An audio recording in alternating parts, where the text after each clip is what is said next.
అదేవిధంగా జై తెలంగాణ మీ అందరికీ ఒక మాట చెప్పాలి. వాస్తవాలను మీ ముందుంచేది కేవలం వైఆర్టీవీ తెలుగు న్యూస్ ఛానల్ మాత్రమే.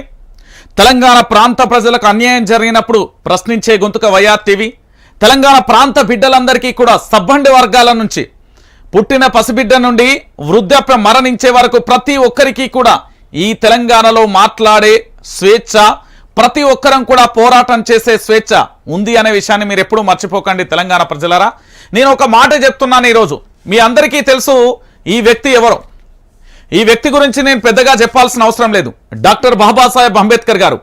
వీరు రచించిన రాజ్యాంగం ప్రశ్నించే గొంతుకగా, ప్రశ్నించే స్వేచ్ఛతోని తెలంగాణ ప్రాంత బిడ్డలు కానీ, యావత్తు భారతదేశం కానీ ఈ భారతదేశ పరిపాలన ఎట్లుండాలి, దాంతోపాటు రాష్ట్రాలుగా విభజించినప్పుడు ఆ రాష్ట్ర పరిపాలన ఏ విధంగా ఉండాలి అనేది ఈ ఒక్క దేవుడు ముఖం చూస్తే సరిపోతుంది.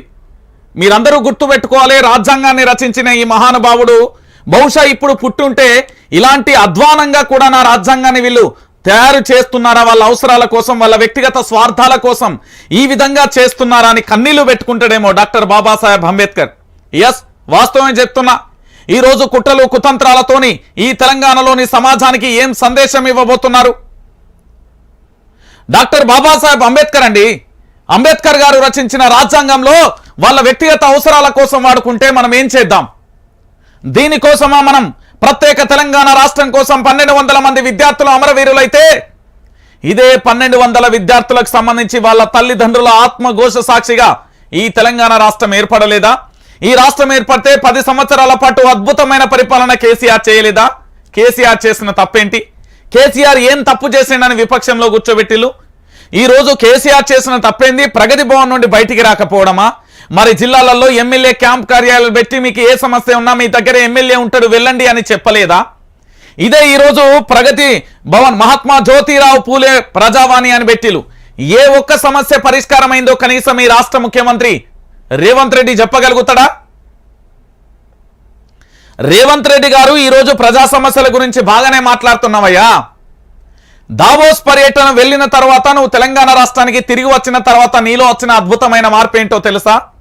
నీ వ్యక్తిగతంగా ఉండే వాహనాలను మార్చావు, దానితో పాటుగా నీ వ్యక్తిగతంగా ఉండే సెక్యూరిటీని మార్చావు, దాంతో పాటుగా కల్వకుంట్ల చంద్రశేఖర్ రావు గారు ఆ చుట్టూ ఉన్న మంత్రులందరినీ కూడా ఒక బానిసల్లా చూస్తున్నారన్నారు. నువ్వు ఫ్రీగా కూడా వాళ్ళకు చేతులు వదిలినట్టే వదిలి అంతకంటే దరిద్రంగా కూడా మంత్రులందరినీ కూడా నీ గుప్పిట్లో పెట్టుకున్న ఈ విషయాన్ని మర్చిపోతున్నావేమో నేను ఇక్కడ గుర్తు చేస్తున్నాడు ఈ మహానుభావుడు.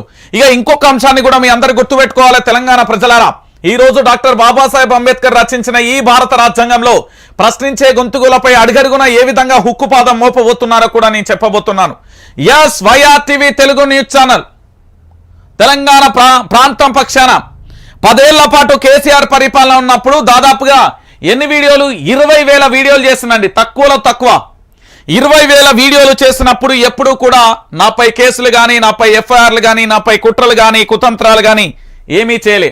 కేవలం కవిత ఒక లిక్కర్ స్కామ్ విషయంలో మాట్లాడినప్పుడు మాత్రమే అప్పుడు జరిగిన ఓ చిన్న ఏంటి అంటే ఇది అబ్యూజ్గా ఉంది అంటూ కోర్టు నుండి నోటీసులు పంపించడం, దానిని నేను హైకోర్టులో సవాల్ చేయడం, అప్పుడు డాక్టర్ శరత్ కుమార్ గారు, అడ్వకేట్ శరత్ కుమార్ గారు దాని మీద పోరాటం చేయడం, మేము విజయం సాధించడం.